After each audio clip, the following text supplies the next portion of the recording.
Halogen पे, ठीक है, ये जो क्लोरो है इसके यहाँ पे क्या है, डबल बॉन्ड लोन पेयर है, तो ये लोन पेयर इसके साथ रेजोनेंस में है। इसके हम रेजोनेटिंग स्ट्रक्चर अगर ड्रॉ करेंगे तो कुछ ऐसा होगा,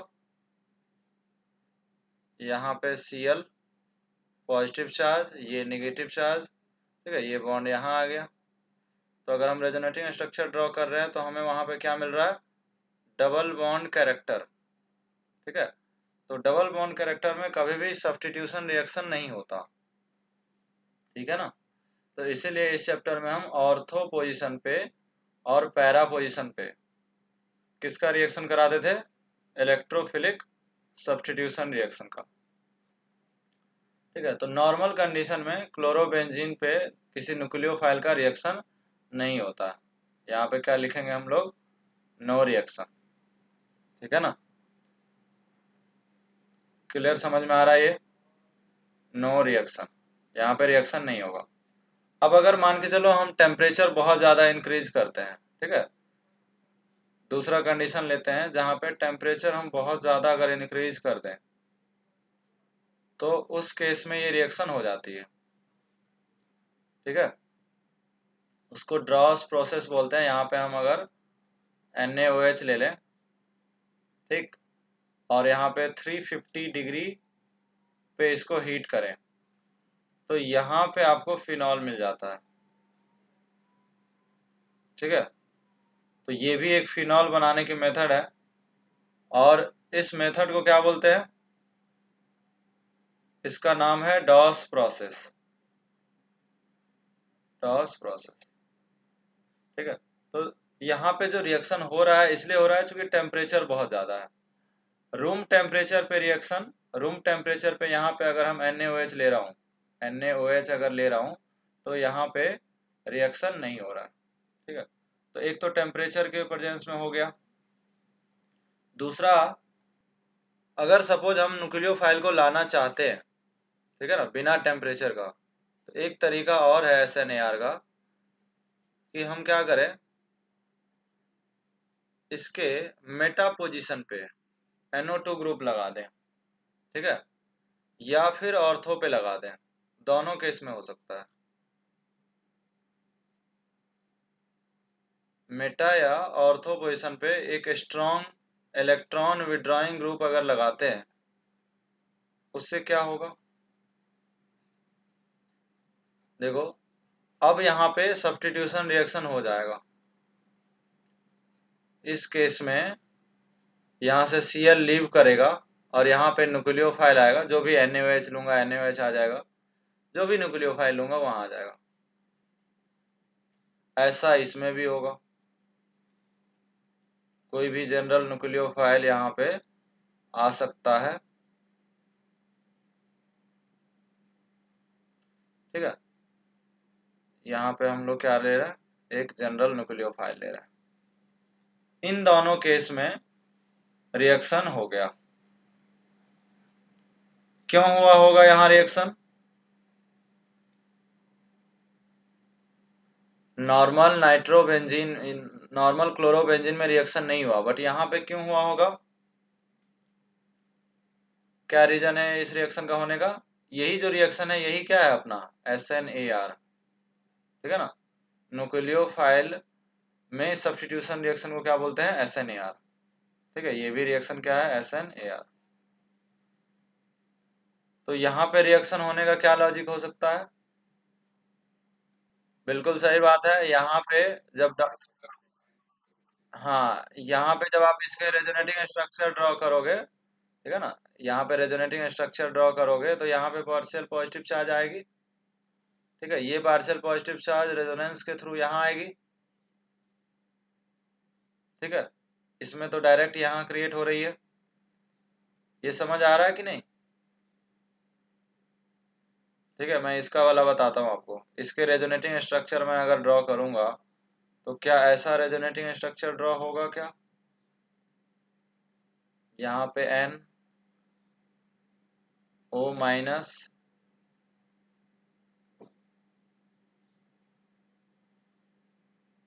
और ये है आपका Cl, ठीक है।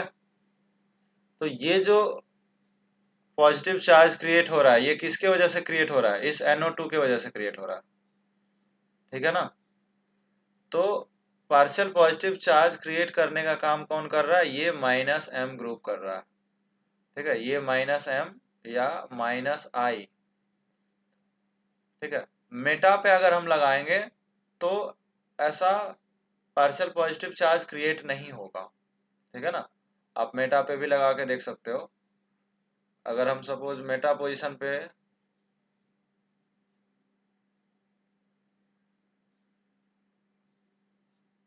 NO2 लगा के देखते हैं, ये NO2 है,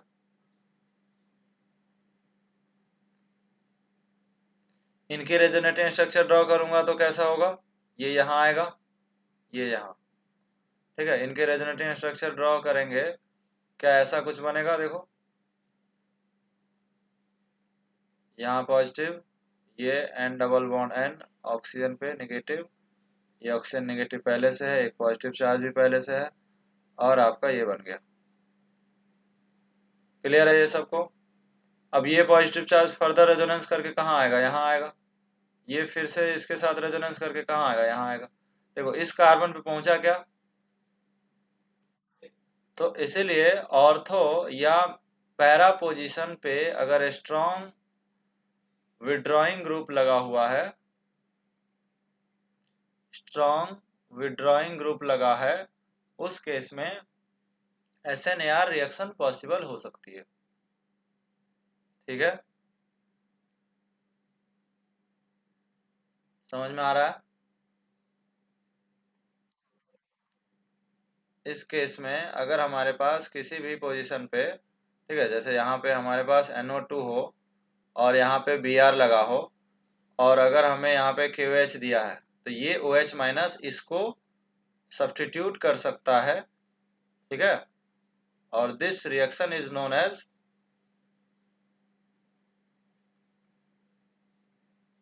this reaction is known as SNAR reaction.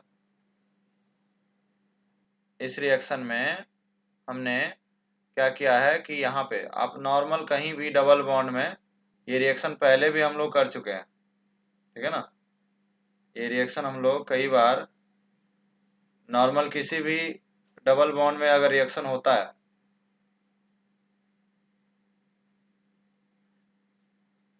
जब आप इलेक्ट्रोफाइल ऐड करते हो, ठीक है, अगर 1 पे अटैक करोगे, ठीक है ना, इलेक्ट्रोफाइल को 1 पे, तो पॉजिटिव 2 पे बनेगा, ठीक है। या फिर 2 पे अटैक करते हो इलेक्ट्रोफाइल को, तो पॉजिटिव कहाँ बनता है? यहाँ बनता है। वैसा ही अगर न्यूक्लियोफाइल ऐड करें, तो जहां आप अगर यहाँ पे 1 पे न्यूक्लियोफाइल ऐड करते हो, तो नेगेटिव कहाँ बनता है? यहाँ बनता है। तो वही चीज देखो, मैंने यहाँ नेगेटिव बनाया, OH यहाँ अटैक किया। अब इस स्टेप में, यही वाला स्टेप RDS है, इस स्टेप में क्या हो रहा है? ये जो कंपाउंड एरोमेटिक था पहले, वो क्या बन गया? नॉन एरोमेटिक, ठीक है। तो वापस से ये अपनी एरोमेटिसिटी क्या करेगी? गेन करेगी, जैसा इलेक्ट्रोफिलिक सब्स्टिट्यूशन रिएक्शन में होता था। यही वाला स्टेप वहां भी RDS होता था, ठीक है ना। फर्क इतना था कि यहाँ पे निगेटिव की जगह क्या बनता था? पॉजिटिव बनता था। याद आ रहा है सबको? तो वापस ये नेगेटिव चार्ज यहाँ पे इलेक्ट्रॉन देके क्या निकालेगा? Br निकालेगा। Br अच्छा लिविंग ग्रुप है, Br निकल जाएगा। Due to loss of Br minus आपका ये सब्स्टिट्यूशन हो जाएगा, ठीक है। तो ये वाला जो स्टेप है, जो सेकेंड स्टेप है, वो क्या है? फास्ट है, ठीक है। अगर हम इस रिएक्शन में RDS की बात करें, ठीक है, तो RDS हमारा फर्स्ट स्टेप है। और मैकेनिज्म में कुछ भी नहीं किया ना। मैकेनिज्म में क्या किया बताओ? जिस तरह से हम लोग जहां पे यहाँ पे ऐड किया OH, इसके नेगेटिव में नेगेटिव चार्ज बना, जैसे इलेक्ट्रोफिलिक का था वैसे ही न्यूक्लियोफिलिक का भी है। दोनों में कोई चेंजेस नहीं, बस यहाँ पे पॉजिटिव चार्ज बनता था, अब नेगेटिव बन रहा है। वो नेगेटिव चार्ज NO2 के द्वारा स्टेबल है, ठीक है। ये नेगेटिव चार्ज बना, ये समझ आया। अब वो नेगेटिव चार्ज NO2 के द्वारा स्टेबल है, लेकिन इस मेथड में एरोमेटिक नॉन एरोमेटिक में कन्वर्ट हो रहा है, तो वापस से एरोमेटिसिटी गेन करने के लिए क्या करेगा, ये नेगेटिव चार्ज फिर से पाई बॉन्ड बनाएगा, ये वाला।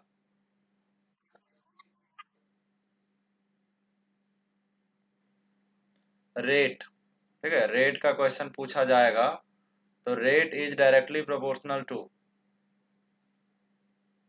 Partial positive charge over that carbon which has halogen is attach. इस कार्बन पे जितना ज्यादा पार्शियल पॉजिटिव चार्ज क्रिएट हो जाए, और वो क्रिएट तभी होगा जब क्या हो, ऑर्थो एंड पैरा पोजीशन पे कौन सा लगा हो, इलेक्ट्रॉन विड्रॉइंग ग्रुप लगा हो, ठीक है ना। जैसे NO2 लगा के मैंने बताया कि ऑर्थो पैरा पे अगर आप पार्शियल पॉजिटिव चार्ज लगाते हो, ठीक है, मतलब ग्रुप लगाते हो, तो उससे पार्शियल पॉजिटिव क्रिएट हो जाएगी, ठीक है, और यही वजह है रिएक्शन होने का। तो जितना ज्यादा पार्शियल पॉजिटिव चार्ज इस कार्बन पे क्रिएट होगी, रेट उतना फास्ट होगा, इसलिए मैंने लिखा SNAR is directly proportional to partial positive. ऐसा SN2 में भी होता था, ठीक है ना। SN2 रिएक्शन का भी यही एक्सप्रेशन था, पार्शियल पॉजिटिव चार्ज, अगर आपको याद हो तो SN2 रिएक्शन में भी यही चीज होता था। तो SNAR is just like SN2। Mechanism थोड़ा डिफरेंट है कि SN2 सिंगल स्टेप है, इसमें दो स्टेप है, एक में RDS बनता है और दूसरे फास्ट स्टेप है, इसमें वापस से एरोमेटिसिटी रीगेन हो जाती है, ठीक है। और ड्राइविंग फोर्स क्या है, ऑर्थो पैरा पे एक स्ट्रॉन्ग विड्रॉइंग ग्रुप, ठीक है। इसमें मैं रेट के कोई, ठीक है, डेफिनेटली आप अगर लिविंग ग्रुप एबिलिटी यहाँ पे नहीं चेक कर सकते, रीजन क्या है, इसमें बहुत बच्चों को डाउट होता है कि लिविंग ग्रुप एबिलिटी क्यों नहीं देख रहे हैं। बेटर लिविंग ग्रुप होने के बाद भी ये लेस रिएक्टिव है, रीजन क्या है, all are bad leaving group due to double bond character, ठीक है ना। लिविंग ग्रुप कैरेक्टर हम देखते हैं SN2 रिएक्शन में, जहां पे डबल बॉन्ड कैरेक्टर होती नहीं है, बट यहाँ पे तो सभी क्या है, डबल बॉन्ड कैरेक्टर डेवलप होने के कारण कोई भी अच्छा लिविंग ग्रुप नहीं है। रिएक्शन हो ही क्यों रहा है वो आपको पता है, NO2 के वजह से हो रहा है, ठीक है ना। तो NO2 के वजह से equal amount of partial positive charge सब में क्रिएट होंगे, लेकिन ज्यादा क्रिएट किस में होंगे, जो मोर इलेक्ट्रोनेगेटिव एटम होंगे, क्योंकि रिएक्शन किसकी हो रही है, न्यूक्लियोफाइल की हो रही है। तो रेट ऑफ SNAR हमने यहाँ पे लिखा है पिछले वाले स्लाइड में, directly proportional to partial positive charge, मतलब इलेक्ट्रोनेगेटिविटी जिसका ज्यादा होगा, रेट उसकी ज्यादा हो जाएगी। तो 1 2 3 4 इज करेक्ट आंसर। नेक्स्ट का आंसर हो जाएगा 1 1 में क्यों ज्यादा हो रहा है, -M एंड -I, ठीक है ना। और ये ओनली क्या होता है, -I, और ये अगेन आपका क्या होता है, इसके रिस्पेक्ट में -M एंड -I। तो ऑब्वियसली ऑर्थो एंड पैरा का ज्यादा हो जाएगा, ठीक है ना, और मेटा का सबसे कम होगा। अब ऑर्थो पैरा में किसका ज्यादा होगा,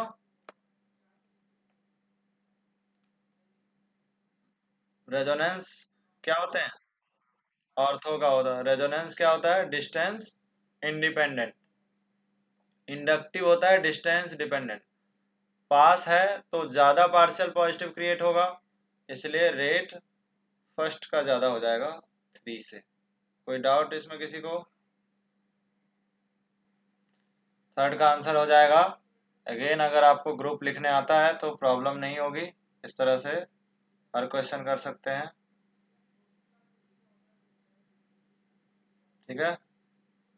ये वाला जो ग्रुप है वो क्या है, -M एंड -I, ये ग्रुप भी क्या है, -M एंड -I, लेकिन इसमें एक ग्रुप जो है वो क्या हो गया है, -I only, this group is similar to -M and -I, ठीक है।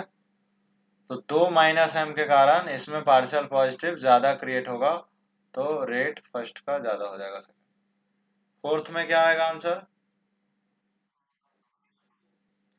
सबसे ज़्यादा थर्ड का हो जाएगा। सही बात है। उसके बाद वन का और टू का। किसी को डाउट इसमें? बताओ, सी एल सब्सटीट्यूट होगा, आई सब्सटीट्यूट होगा? क्लोरीन के जगह क्या आ जाएगा? ओ एच आ जाएगा। ठीक है ना? और इसमें आई के जगह ओ एच आ जाएगा। ठीक है? कोई डाउट इसमें? इसमें अगर सब्स्टिट्यूट होना होगा तो कौन सा हो सकता है? पैरा वाला हो सकता है। ठीक है, ये वाला नहीं होगा, ये वाला ओ एच आ जाएगा।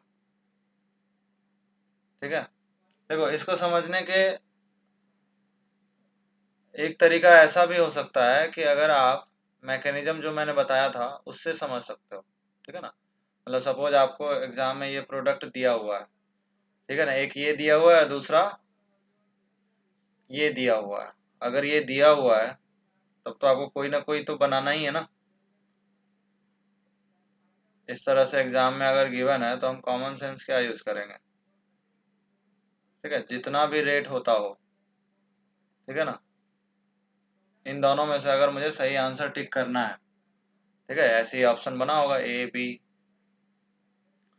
तो देखो, अगर हमारा ओ एच, ऐसा समझ सकते हैं कि ओ एच अगर वन वाले पे अटैक कर, पैरा वाले पे अटैक करता है, मान लेते हैं कि यहाँ अटैक किया। ठीक, तो मुझे बताओ पार्शियल नेगेटिव क्या यहाँ बनेगा? ये नेगेटिव रेजोनेंस करके क्या यहाँ आएगा? ये नेगेटिव रेजोनेंस करके क्या यहाँ जलेगा? राइट। अगर जब यहाँ अटैक करता है, ठीक है, जब यहाँ अटैक करता है तो पार्शियल नेगेटिव यहाँ बनेगा, ये नेगेटिव रेजोनेंस करके यहाँ आएगा, और ये नेगेटिव रेजोनेंस करके यहाँ आएगा।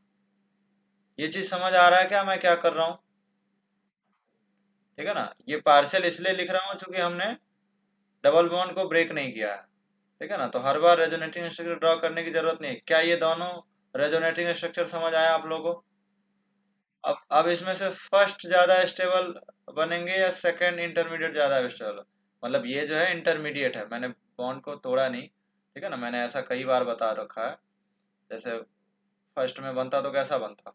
इस तरह से नाइट्रोजन डबल बॉन्ड, यहाँ पे Cl, यहाँ पे OH, यहाँ पे Cl और यहाँ निगेटिव, इस तरह से कुछ बनता। राइट? उसी को मैंने क्या लिखा? नेगेटिव लिखा, पार्शियल नेगेटिव लिखा। फिर वो रेजोनेंस करके कहाँ आ गया? यहाँ आ गया। यहाँ अगली बार ये यहाँ चला गया, तो उसी चीज को मैंने यहाँ बना दिया। तो इंटरमीडिएट फर्स्ट ज्यादा स्टेबल है या इंटरमीडिएट टू? अगर मैं ये चीज यहाँ अटैक करता तो ये वाला बनता। Which intermediate is more stable?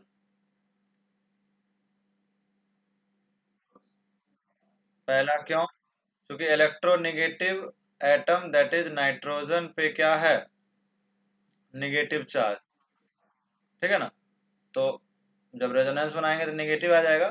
तो हमको पता है इलेक्ट्रोनेगेटिव एटम पे negative charge generally more stable. तो ऑब्वियसली ये वाला हमारा क्या है? मेजर प्रोडक्ट है। मोर इंटरमीडिएट, स्टेबल इंटरमीडिएट से जो प्रोडक्ट बनता है वो मेजर बनता है। ठीक है, ये तो हमेशा देखें। कोई डाउट? Very good. तो ये आपका ये वाला यहाँ अटैक करा और यहाँ से ये निकल गया। बोलो। तो एक बेंजीन स्प्लिट हो गया। ये दो अलग अलग रिंग बन गए। एक आई आ गया, आई का पॉजिटिव चार्ज स्टेबल भी नहीं था। और दूसरा,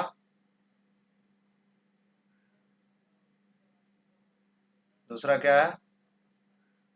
NO2 के पास OH। क्या यही प्रोडक्ट आया? ठीक है, नेक्स्ट में भी वही चीज़, जैसे ही ये आपको पता है ये F और ये H, HF निकाल दो जैसा हर बार होता है। भाई न्यूक्लियोफाइल तो कोई भी दे सकता है ना, हमें पोजीशन कहाँ पे सब्स्टिट्यूट करना है ये इंपॉर्टेंट है, ये Cl सब्स्टिट्यूट नहीं हो सकता। ठीक है,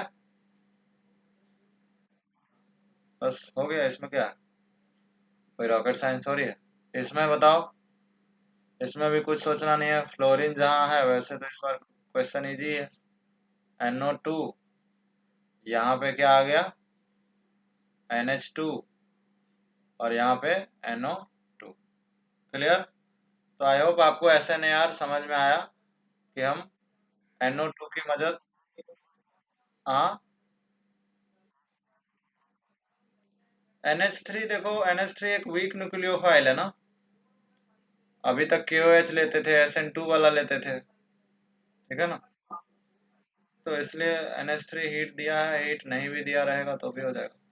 ठीक है, यहाँ पे पहली बात बेंजाइन में ना, नेक्स्ट SNAR रिएक्शन हम बेंजाइन के थ्रू देखने जा रहे हैं, जिसमें इंटरमीडिएट हमेशा बेंजाइन बनेगा। लेकिन ये जो इंटरमीडिएट बनेगा, ठीक है ना, वो इंटरमीडिएट हाईली अनस्टेबल होता है। अनस्टेबल क्यों होता है, क्योंकि ये कोई पाई बॉन्ड नहीं है, ठीक है ना, ये पाई लाइक बॉन्ड है। पाई लाइक बॉन्ड क्यों बोल रहा हूँ मैं, ठीक है, ये इसको ट्रिपल बॉन्ड भी नहीं बोल सकता मैं। रीजन क्या है, जब भी पाई बॉन्ड बनता है तो एक आपको पता होगा ओवरलैपिंग, पैरेलल ओवरलैपिंग से बनता है। ठीक है, यहाँ पे पैरेलल ओवरलैपिंग नहीं हो पाता है। ये जो एक इलेक्ट्रॉन और एक इलेक्ट्रॉन में रिपल्सन होने के कारण ओवरलैपिंग ऐसा होना चाहिए था, ठीक है, लेकिन इन दोनों इलेक्ट्रॉन में इतना रिपल्सन होता है कि वो थोड़ा सा दूर चले जाता है। ठीक है, तो इस कारण से जो ओवरलैपिंग होगी वो काफी वीक होगी। बोलो, वीक ओवरलैपिंग से जो बॉन्ड बनती है वो क्या स्ट्रांग बनेगी। तो ये बॉन्ड हाईली क्लीव्ड बॉन्ड है, बहुत जल्दी टूट जाता है। This bond is highly cleaved, very fast, ये बहुत जल्दी रैपिडली ये बॉन्ड टूट जाता है, ये वाला बॉन्ड। ठीक है ना।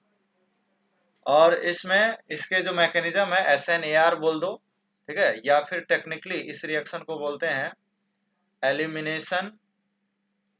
इसमें एलिमिनेशन भी होता है, ठीक है, अभी देखेंगे मैकेनिज्म। एलिमिनेशन भी होता है और एडिशन भी होता है, ठीक है ना। तो इसको बोलते हैं SNEA मैकेनिज्म। ठीक है, देखते हैं कैसे कैसे हो रहा है। ठीक है, SNAE अलग है, SNEA मैं एक क्वेश्चन से समझाता हूँ आपको कि जैसे वही क्लोरोबेंजीन है, हमें इस बार NO2 वगैरह नहीं दिया है, फिर भी अगर हमें किसी न्यूक्लियोफाइल को लाना है, वही क्लोरोबेंजीन लिया मैंने। अब यहाँ पे मैंने बेस ले लिया NaNH2 या फिर KNH2। आपको याद हो ये बेस सोडामाइड या पोटेशियमाइड हम लोग कहाँ यूज करते थे, E2 रिएक्शन में। ज्यादातर E2 में हमने जो बेस यूज किया था वो क्या यूज किया था, अल्कोहलिक क्यूएच। उससे भी अल्कोहलिक क्यूएच एक मॉडरेट बेस है। कभी कभी मुझे इस NaNH2 बेस की भी जरूरत पड़ी थी, जब अल्काइन वाले केस में ऐसा, जब विनाइल का केस बनता था ना। ठीक है, आपको ये बेस हमने E2 में यूज कर रखा है।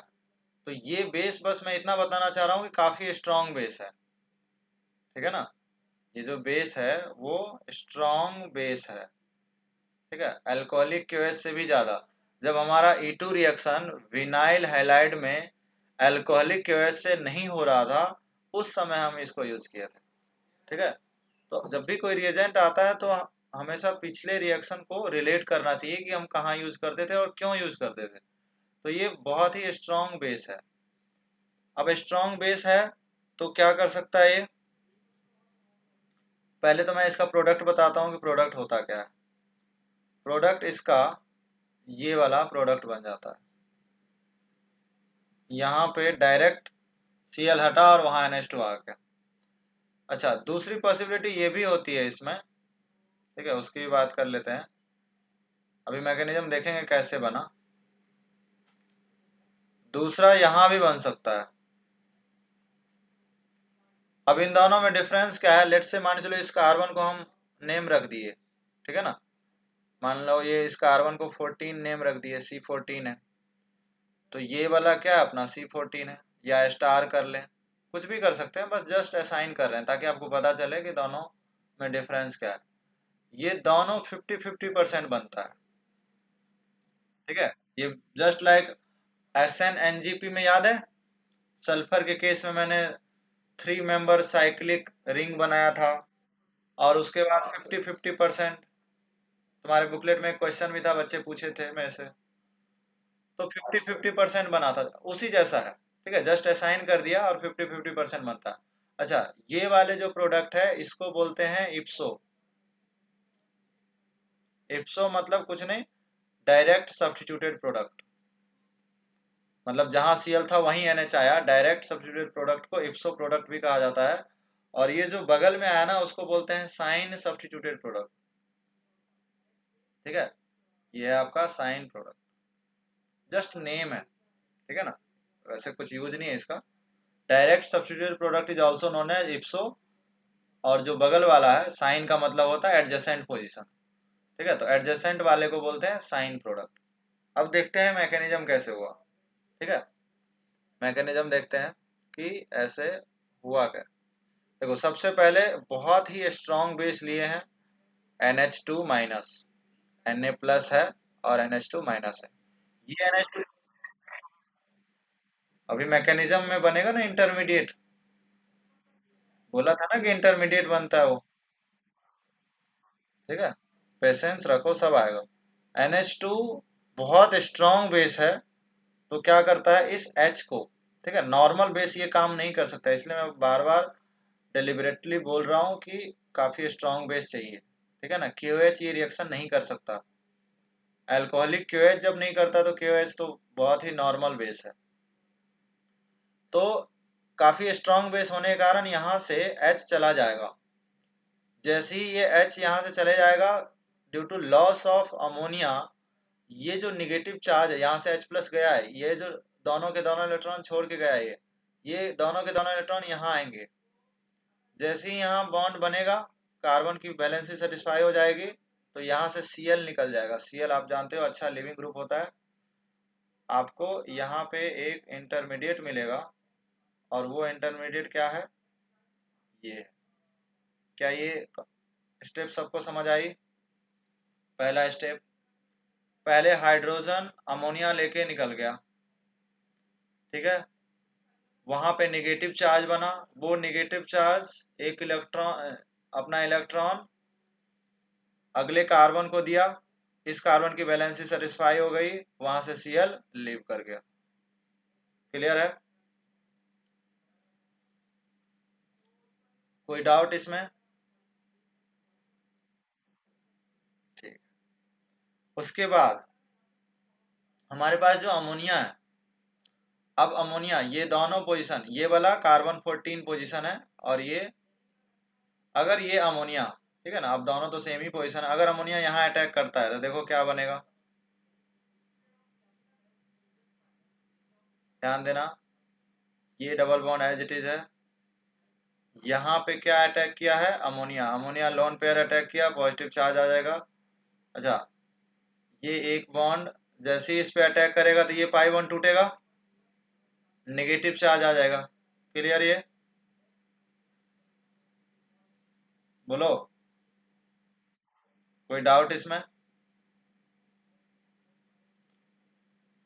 अब क्या होगा, अब ये जो NH3 है ये स्टेबल नहीं है, N पे पॉजिटिव चार्ज स्टेबल नहीं होता है, तो यहाँ जो NH3 है, यहाँ का जो एक हाइड्रोजन है NH2 और H, ये नेगेटिव चार्ज ये हाइड्रोजन को ट्रैप कर सकता है, और उससे क्या बन जाएगा,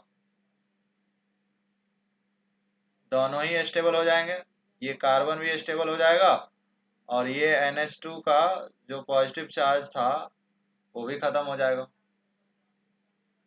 क्लियर? समझ आया?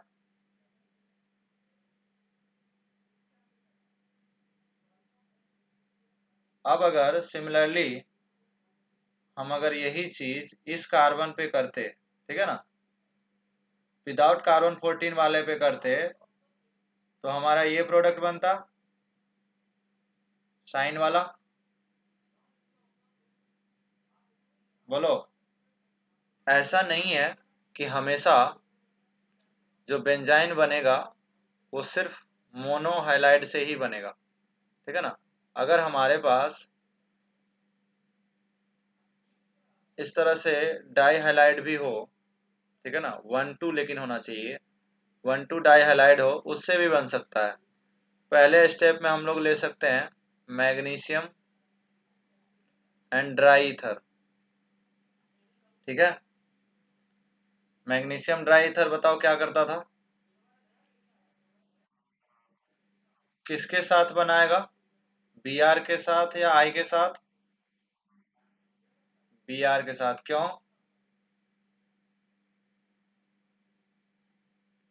क्यों बनाएगा Br के साथ?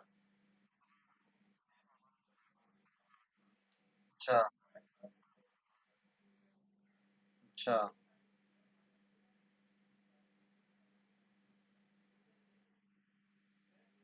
MgI के साथ बनता है। इन दोनों में से वीक बॉन्ड कौन है, Ci और Cbr। Which bond is weak bond?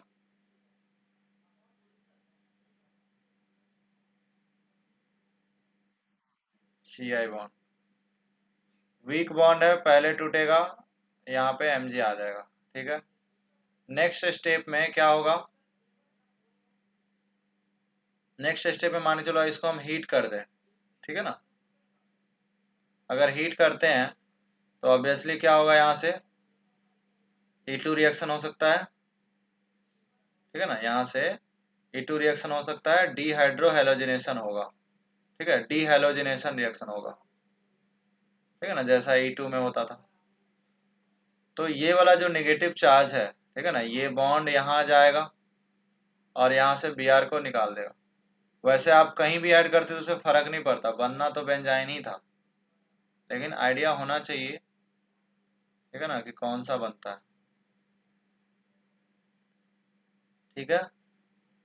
कोई डाउट इसमें? अच्छा, डबल बॉन्ड का कोई फर्क नहीं पड़ेगा, डबल बॉन्ड कहीं भी रहे, ठीक है ना, बेंजाइन बन जाएगा, हम यहाँ भी बना सकते हैं।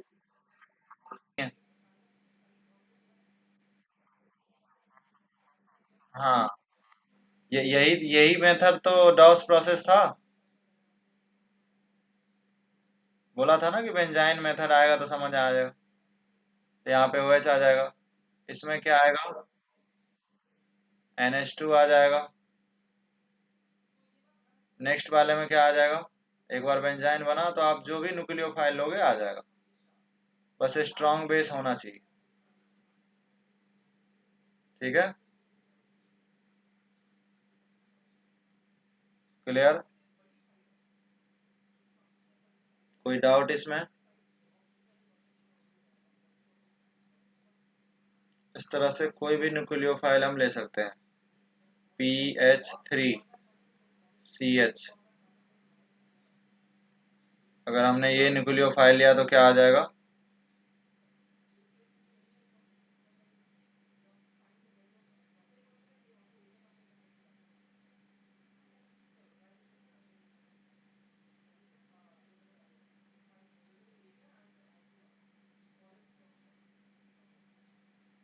ठीक है। बेंजाइन का लिए थे जिसमें मोनो हाइलाइड कंपाउंड था, दूसरे में डाई हाइलाइड से दिखाया, तीसरा केस हम लोग ले रहे हैं जिसमें लिविंग ग्रुप होना चाहिए, ठीक है ना। अगर 1,2 डाई सब्स्टिट्यूटेड कंपाउंड है, 1,2 डाई सब्स्टिट्यूटेड कंपाउंड है, और अगर लिविंग ग्रुप है, आपको पता ही है world best leaving group N2, ठीक है। तो यहाँ पे ये नेगेटिव चार्ज यहाँ आएगा, इससे यहाँ पे क्या बनेगा, ये CO2 यहाँ से निकल जाएगा, हीट करने पे CO2 निकलता है, साथ में क्या बनेगा, जब ये निकलेगा तो ये बॉन्ड यहाँ आएगा और यहाँ से क्या निकल जाएगा, N2 भी निकल जाएगा, ठीक है। और आपको क्या मिल जाएगा, साथ में एक बेंजाइन मिल जाएगा। तो जरूरी नहीं है कि आपके पास हाइड्रोजन कंपाउंड हो, अगर अच्छा लिविंग ग्रुप है तो भी बेंजाइन बन सकता है। ठीक है, तो ये बेंजाइन बन गया। इसके बाद हम जो भी न्यूक्लियोफाइल लाना चाहेंगे, सपोज मान चलो हमने CH3 एल लाया, तो CH3 एल भी आ जाएगा।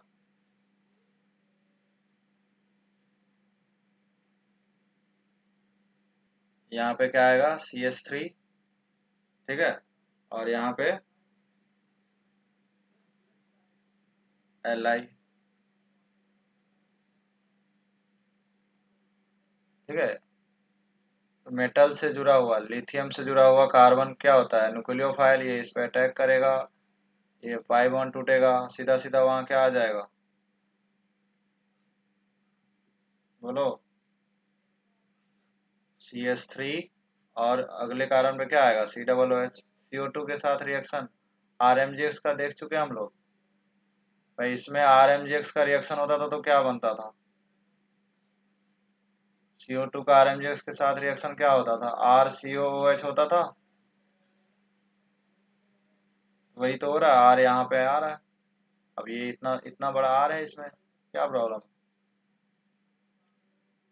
क्लियर।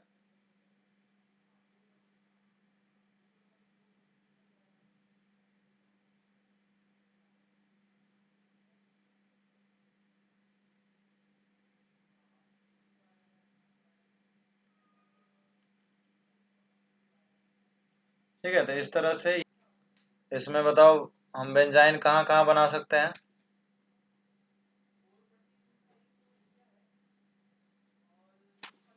क्या 1 पे बना सकते हैं या 2 पे बना सकते हैं, बेंजाइन कहाँ बना सकते हैं, पता है ना कैसे बनता है बेंजाइन, जहाँ Cl होता है वहाँ बेंजाइन बना लेते हैं, पूरा मैकेनिज्म देख चुके हैं हम लोग। अब डायरेक्ट कर रहे हैं, तो बेंजाइन ऑब्वियसली हम यहाँ बनाएंगे। ये चीजें समझ आई सबको।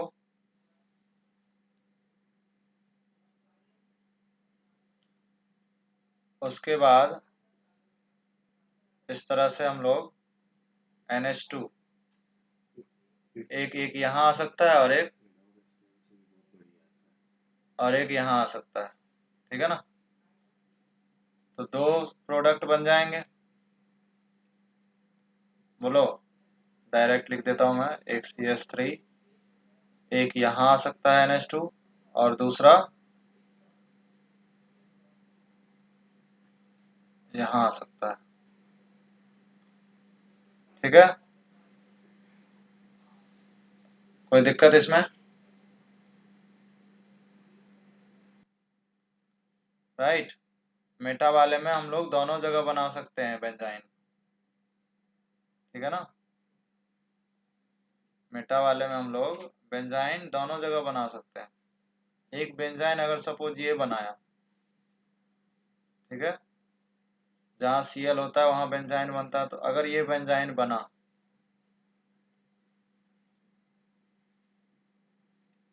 तो NH2 माइनस दोनों जगह आएगा, एक यहाँ आ सकता है और एक यहाँ आ सकता है, तो दो प्रोडक्ट मिलेंगे, बोलो, एक CH3 यहाँ और दूसरा NH2 यहाँ, एक यहाँ भी आ सकता था, CH3 NH2। लेकिन अगर बेंजाइन यहाँ बनता, यहाँ भी तो बन सकता था, हमने इस H को न ले जाके इस H को ले गया, उस केस में NH2 कहाँ कहाँ आ सकता है, मेटा पे आ सकता है और पैरा पे आ सकता है, बोलो। तो लेकिन मेटा वाला तो हम लोग पहले भी बना चुके हैं, तो एक प्रोडक्ट है जो नहीं बनाए हैं, और वो क्या है, पैरा प्रोडक्ट, ठीक है। तो कितने प्रोडक्ट मिले, ऊपर वाले क्वेश्चन में दो प्रोडक्ट मिले, इसमें तीन मिल गए, ठीक है। सिमिलरली इसमें कितने मिल जाएंगे, पैरा वाले में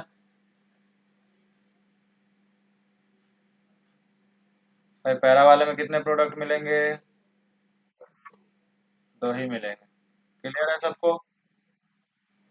ये चीज सबको क्लियर हो गया पैरा में 2 ही क्यों मिल रहा है? भाई एक डीएसपी, मेजर माइनर पे आते हैं, एक डीएसपी और एक साइन सब्स्टिट्यूटेड, मतलब इसमें भी 2 ही मिल रहे हैं। भाई नंबर ऑफ प्रोडक्ट क्लियर है क्या? इसमें किसी को डाउट? ठीक है, ऑर्थो मेजर, ये मेजर प्रोडक्ट के लिए मैं एक अलग से क्वेश्चन देता हूँ, उसको करो। ठीक है, या फिर मेजर माइनर के लिए भी अगर आप बात करें तो जैसे इसके बनने के लिए, ठीक है ना, इसके बनने के लिए जो बेंजाइन बना होगा, ये जो निगेटिव चार्ज बना होगा यहाँ बना होगा, और इसके लिए जो बना होगा वो यहाँ बना होगा, राइट?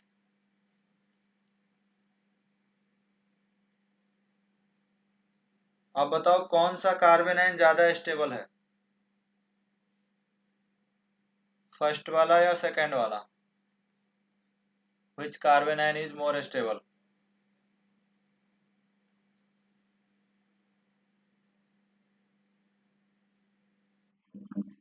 सेकंड वाला।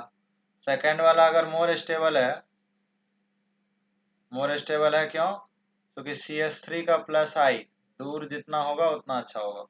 मोर स्टेबल से बनने वाला जो स्टेबल हो मोर मेजर प्रोडक्ट होगा, राइट? तो इस तरह से मेजर माइनर डिसाइड कर सकते हैं। ठीक है, कोई डाउट इसमें? ये समझ आया कैसे किया मैं?